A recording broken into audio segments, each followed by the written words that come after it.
नजर आ रहे हैं। ऐसे में क्या चिराग पासवान जो लगातार पहले से ये बात कहते चले आ रहे हैं कि भाई हमें जो है 4 से 5 सीटों पर चुनाव लड़ने का मौका दीजिए। अगर उनको ये सीटें नहीं दी गई तो मुझे लगता है कि इंडिया गठबंधन इस फिराक में है कि जो भी नाराज़ होगा हम उसको अपनी तरफ मिला लेंगे। और ऐसे में बीजेपी के लिए घनघोर मुश्किल होने वाली है, क्योंकि हरियाणा में नाराज़गी उनकी देखने को मिल रही है। सही कहा, क्योंकि मांझी पहले से ही बगावत वाले सुर दिखा रहे हैं। उन्होंने कहा कि भाई इंडिया गठबंधन की तरफ से तो मुझे सीएम बनने तक का ऑफर था, तो ऐसे में अगर आप मुझे बेहतर सीटें नहीं देंगे या मुझे यूं ही आप अलग कर देंगे तो मेरे पास विकल्प खुले हुए हैं और मैं कोई भी नजर आएंगे। तेजस्वी तो पहले ही कह चुके हैं कि जिसे आना है उसका स्वागत है।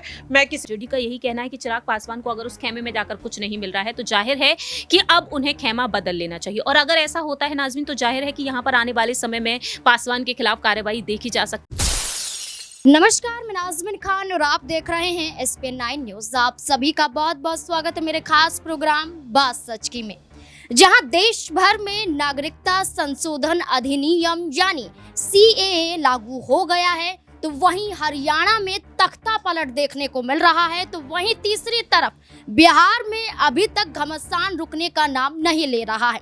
बिहार में NDA अभी तक सीट शेयरिंग नहीं कर पाया है। सीटों के बंटवारे पर फंसे हुए पेच के चलते NDA अब टूटने की कगार पर पहुंचता हुआ नजर आ रहा है, जिसमें बागी तेवर आजमाते हुए नजर आ रहे हैं जनशक्ति पार्टी रामविलास अध्यक्ष चिराग पासवान। इतना ही नहीं, हिंदुस्तानी अवाम मोर्चा प्रमुख जीतन राम मांझी भी कहीं ना कहीं ये साबित करने में लगे हुए हैं कि अगर NDA से मनचाही सीटें नहीं मिली तो वो बगावत करने पर भी उतारू हो सकते हैं। जीतन राम मांझी से पहले चिराग पासवान वैशाली में एक बड़ी जनसभा को संबोधित करते हैं। उस दौरान कहते हुए नजर आते हैं कि मेरा गठबंधन किसी के साथ नहीं है, मेरा गठबंधन बिहार की जनता के साथ है। वो क्या साबित करने की कोशिश कर रहे हैं कि क्या NDA अगर उन्हें सीटें नहीं देता है तो क्या गठबंधन जल्दी टूटता हुआ नजर आएगा। 2019 में जिन 6 सीटों पर चुनाव चिराग पासवान ने लड़ा था और 6 की 6 सीटें उन्होंने जीती थी, लेकिन उनके चाचा पशुपति पारस के धोखे देने के कारण 5 सांसद उनके पास चले जाते हैं। मात्र एक ही सीट उनके पास बच जाती है, जमुई। क्या उसी सीट पर ही काबिज रह पाएंगे या NDA और भी सीटें देता हुआ नजर आ सकता है? क्योंकि इंडिया गठबंधन की बात करें तो 10 सीटों की बात वो करते हुए चिराग पासवान से नजर आते हैं। 10 सीटों में 2 उत्तर प्रदेश की, 8 बिहार की सीटों पर बातचीत चल रही है। लेकिन NDA कहीं ना कहीं एक और दाव खेलता हुआ जरूर नजर आया कि हम आपको एक और राज्यसभा की सीट भी दे देंगे। लेकिन चिराग पासवान का ये आखिरी फैसला हो सकता है। अब देखना होगा कि जिस तरीके से बागी तेवर आजमाते हुए भरे मंच से चिराग पासवान नजर आए थे, क्या नीतीश कुमार की वापसी बिहार में हो गई है? तो क्या जल्दी ही सीट बंटवारे को लेकर बड़ी मीटिंग होती हुई नजर आएंगी? क्या चिराग पासवान को उतनी सीटें दी जाएंगी जितने की मांग चिराग पासवान करते हुए नजर आ रहे हैं? न्यूज रूम में मौजूद हैं, इससे जुड़े हुए तमाम सवालों के जवाब खंगालने की कोशिश करेंगे। अमन सर मेरे साथ मौजूद हैं। अमन सर, आपका बहुत बहुत स्वागत है। अमन सर, तमाम राज्यों में तमाम हलचलें देखने को मिल रही हैं, लेकिन बिहार में अभी तक सीटों का बंटवारा ना तो महागठबंधन कर पाता है, ना NDA कर पा रहा है।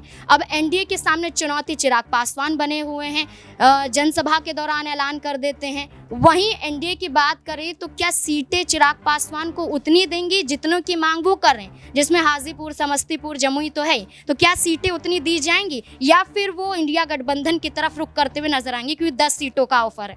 देखिए बिल्कुल, और बिहार की बात हम करें तो जाहिर बात है कि यहाँ पर अगर NDA कुनबे की बात करें तो लगातार जो इंडिया गठबंधन है वो इस बात पे कहीं ना कहीं आंखें गड़ाए बैठा है कि जो भी कह सकते हैं कि दल नाराज़ होगा वो उसको अपनी तरफ आमंत्रित करेंगे। आपने देखा जिस तरह चिराग पासवान के लिए उन्होंने तकरीबन 10 सीटों की बात कही है कि भाई हम आपको 2-4 सीटें नहीं बल्कि 10 सीट देंगे, 2 उत्तर प्रदेश में भी देंगे और 8 बिहार में देंगे। तो एक तरीके का पासा फेंका है चिराग पासवान की तरफ। और जिस तरह से रैली में उन्होंने कहा, जो आपने भी कहा कि मेरा गठबंधन जो है वो बिहार की जनता के साथ में, ये स्पष्ट बताता है कि कहीं ना कहीं वो नाराज़ हैं और पूरी तरह से NDA के जो लोग हैं उनसे वो खुश नहीं हैं, क्योंकि लगातार मांग कर रहे हैं कि भाई 4 से 5 सीटें मुझे दी जाए। इसमें हाजीपुर की सीट बहुत ज़रूरी है, इसमें नवादा की सीट बहुत ज़रूरी है, लेकिन बीजेपी की तरफ से अभी तक आपने देखा कोई सकारात्मक रुख नहीं है। तो ऐसे में लग रहा है कि यहाँ पर भी गठबंधन में प्रॉब्लम होने वाली है, क्योंकि आपने देखा कि हरियाणा में जिस तरह खबर निकल के सामने आ रही है कि वहाँ पर जीजेपी ने जो है तुरंत बीजेपी का साथ छोड़ दिया, क्योंकि वो 2 सीटें भी देने को राजी नहीं है। तो ऐसे में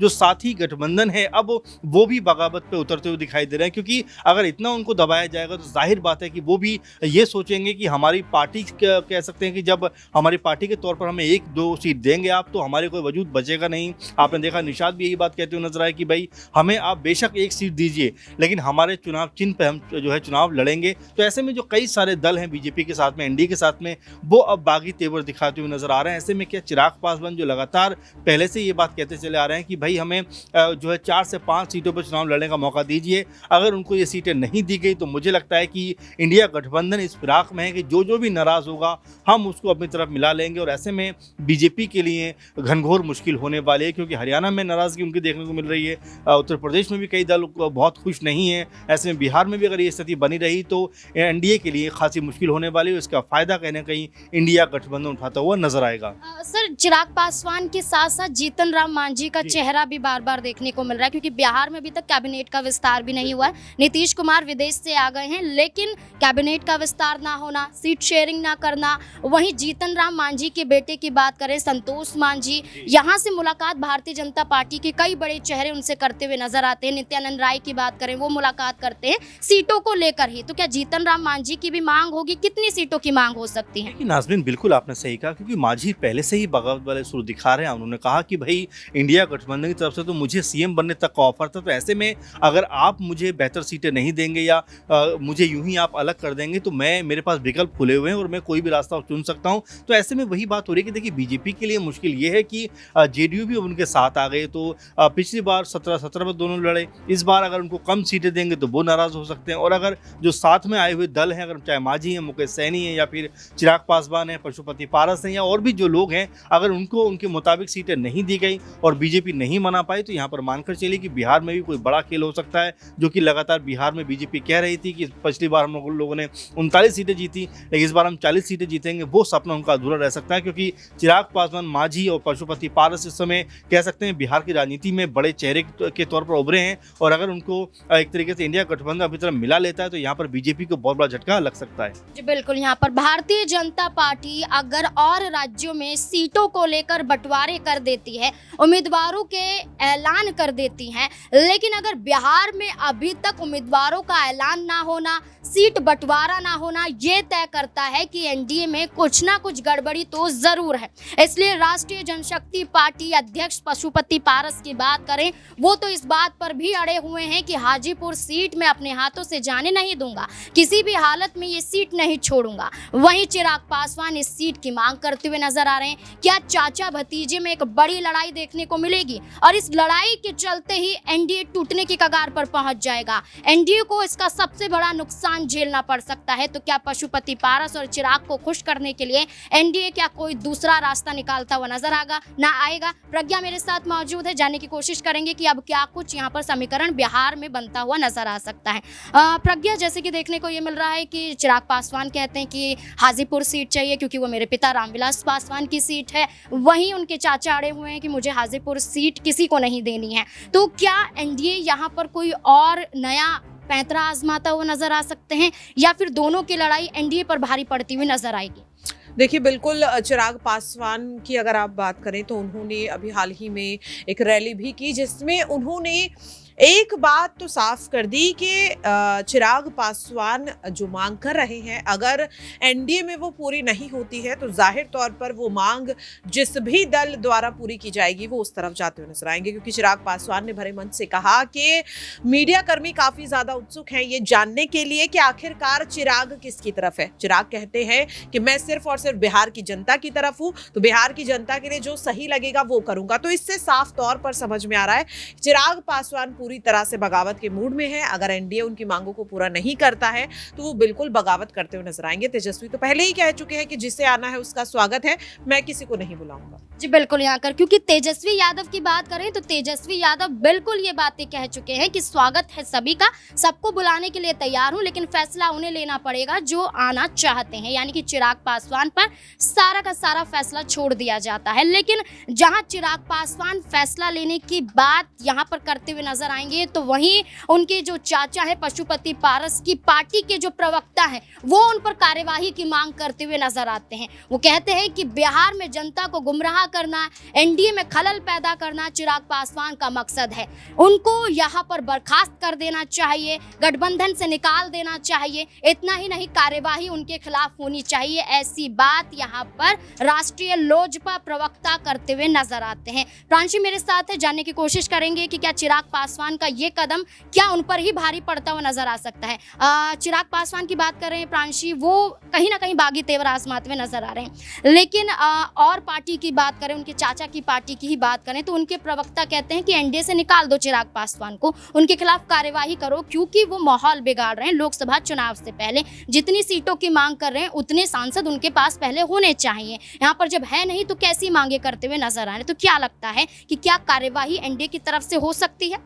देखिए, ऐसा बिल्कुल देखा जा सकता है कि अगर यहाँ पर चिराग पासवान बागी तेवर दिखाते हुए नजर आए, कड़े तेवर दिखाते हुए नजर आए, तो ऐसा नजर आ सकता है रामविलास पासवान जब इस दुनिया को अलविदा कहकर चले गए तो आज राजद के जो तमाम विधायक हैं वो यही सवाल खड़े कर रहे हैं। बात यहाँ पर मुकेश रोशन के बारे में कर ली जाए, उन्होंने हाल ही में बयान दिया था कि चिराग पासवान को अब राजद की तरफ आना चाहिए, इंडिया गठबंधन की तरफ आना चाहिए। जब रामविलास जी इस दुनिया से चले गए तब किस तरीके से उनके घर को खंगाल दिया गया था, तो चिराग पासवान को वो दिन याद करने चाहिए। तो आज देखा जाए आरजेडी उसी बात का पूरा फायदा उठाती हुई नजर आ रही है। आरजेडी का यही कहना है कि चिराग पासवान को अगर उस खेमे में जाकर कुछ नहीं मिल रहा है तो जाहिर है कि अब उन्हें खेमा बदल लेना चाहिए। और अगर ऐसा होता है नाज़रीन तो जाहिर है कि यहाँ पर आने वाले समय में पासवान के खिलाफ कार्रवाई देखी जा सकती है। ऐसा विपक्षी दल साफ तौर पर कहते हुए नजर आते हैं कि जो पार्टियां एनडीए के साथ नहीं, एनडीए में नहीं है, बीजेपी के साथ नहीं है, उनके खिलाफ तो सीबीआई ईडी की जांच पड़ताल भी देखने को मिलती है। मायावती को लेकर भी यही कहा जाता है कि कहीं ना कहीं सीबीआई ईडी का खौफ है, इसी वजह से वह एनडीए के साथ भी नहीं जा सकती और ना ही इंडिया गठबंधन के साथ जा सकती। तो आज के समय में देखा जाए जिस तरह से चिराग पासवान पीएम मोदी का नाम लिए बिना, जिक्र किए बिना वह जनसभा को जो संबोधित करते हैं, वैसे पीएम मोदी के हनुमान कहे जाते हैं, लेकिन अब वह पीएम मोदी का जिक्र तक नहीं कर रहे हैं। तो कहीं ना कहीं एक बड़ा संकेत तो चिराग पासवान देते हुए नजर आ रहे हैं। जो बातें कही जा रही हैं बिहार में कि 40 लोकसभा सीटों पर उनकी पार्टी अकेले चुनाव लड़ेगी, और जैसा कि आपने बात कही यहाँ पर सांसदों की कि सांसद है नहीं तो आखिरकार अकेले चुनाव कैसे लड़ेंगे, तो जाहिर है कि यहाँ पर चिराग पासवान अगर बागी हो जाते हैं और उनके पास यहाँ पर कोई ना कोई अगर बड़ी रणनीति होती तो बीजेपी भी एक्शन लेती हुई नजर आ सकती है। एक और आखिरी सवाल रहेगा कि समस्तीपुर सीट जो अभी प्रिंस पासवान के पास है, इस सीट पर भी चिराग पासवान की नजर है और एनडीए चाहता है कि ये सीट पशुपति पारस को दे दी जाए ताकि हाजीपुर सीट अगर वो छोड़ देते हैं तो वो चिराग के पास चली जाएगी। तो भारतीय जनता पार्टी गोल घुमाने की कोशिश करी है, उनको उस जगह, तो क्या इस वजह से प्रिंस पासवान नाराज नहीं होंगे? देखिए, प्रिंस पासवान और चिराग पासवान में भी हमने तल्खी देखी है एक वक्त, और अब देखा जाए पशुपति पारस को लेकर जो बातें कही जा रही है कि हाजीपुर सीट चिराग पासवान को चाहिए। इसके अलावा यहाँ पर एक और सीट है खगड़िया सीट, जिसको लेकर चिराग पासवान की जो पार्टी के कार्यकर्ता हैं वह मांग करते हुए नजर आते हैं। तो कुल मिलाकर यहाँ पर नाज़रीन देखा 4 सीटें तो सीधे सामने आ रही। जमुई सीट है, हाजीपुर है, समस्तीपुर है, खगड़िया सीट है, और इसके अलावा और भी सीटों की मांग की जा रही है। लेकिन बीजेपी की जो रणनीति रही है कि चाचा और भतीजे को कैसे भी एकजुट करके आगे लाया जाए और जिससे कि हम चुनाव जीत सके। पहले खबरें आई थी कि 4 सीटें दोनों को मिलाकर दी जाएंगी, दोनों ही खेमे को, लेकिन फिर इसके बाद बाद में जो सामने आई थी वो ये थी कि 5 सीटें चिराग पासवान को दी जा सकती है। लोकसभा चुनाव जब हो जाएंगे तो राज्यसभा की 1 सीट उन्हें दी जा सकती है। लेकिन अब यहाँ पर चिराग पासवान की मांग और भी ज्यादा बढ़ती हुई नजर आ रही है, क्योंकि और वो मांग बढ़ना लाजमी भी है, क्योंकि जो इंडिया गठबंधन है उन्हें 10 सीटों का ऑफर दे रहा है, 8 सीटें बिहार में, 2 सीटें उत्तर प्रदेश में। तो ऐसे में चिराग पासवान की यहाँ पर मांगे बढ़ती हुई नजर आएंगी, क्योंकि विपक्षी दल इतना दे रहा है और चिराग पासवान को अगर फायदा मिलेगा तो वहां भी जा सकते हैं, क्योंकि ये राजनीति है। और खेमा बदलने में देखा जाए तो नेता जरा सा भी देर नहीं लगाएंगे। लोकसभा चुनाव नजदीक है, ऐसे में यहाँ पर बीजेपी अगर चिराग पासवान को वाकई में अपने पास रखना चाहिए, अगर फायदा होगा चिराग पासवान से तो उन्हें समस्तीपुर सीट भी उन्हें देनी पड़ सकती है। देखिए, बिल्कुल यहाँ पर अब यही देखना होगा कि अगर एनडीए की बात करें, सीट बंटवारा नहीं होता है। जीतन राम मांझी कहते हैं कि 13 मार्च और 14 मार्च को कहीं ना कहीं कैबिनेट का विस्तार भी और सीटों का बंटवारा भी हो जाएगा। एनडीए की बड़ी मीटिंग होती हुई नजर आएगी, लेकिन यही देखना होगा नीतीश कुमार की वापसी बिहार में होना, चिराग पासवान की मांग करना, जीतन राम मांझी का कैबिनेट विस्तार पर सवाल खड़े करना, क्या बिहार में सब कुछ ठीक होता हुआ नजर आएगा या महागठबंधन की जीत हमें देखने को मिल जाएगी, ताकि यहाँ पर वो साबित कर पाए कि नीतीश कुमार वाकई पलटू राम है और उनकी वजह से ही एनडीए टूटने की कगार पर पहुंच चुका है, ऐसा विपक्षी पार्टियों का कहना है। अब देखना होगा कि चिराग पासवान का रुख किस तरफ होता है। इस मुद्दे को लेकर आपकी क्या राय है, कमेंट सेक्शन में जरूर बताएं। देखते रहें SPN9 न्यूज़। धन्यवाद।